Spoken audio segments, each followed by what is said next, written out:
Guys,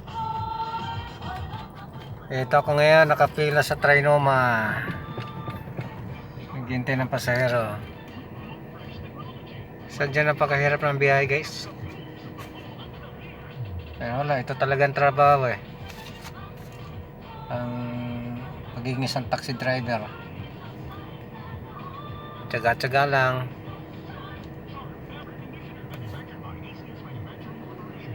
Nakakapagod din, lalo na wala kang pasahero.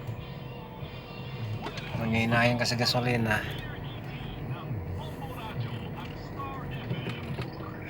Tingnan mo yung pila guys, bali pang ano ko,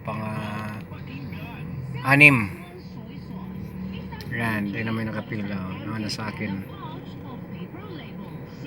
Pero tingnan mo sa likuran ko naman, kung nakikita nyo guys, marami-rami nakapila.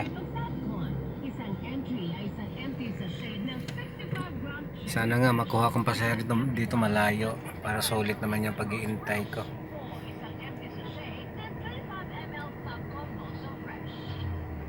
Hello guys, sale ang Trinoma Landmark ngayon. Okay guys, mag-logout muna ako.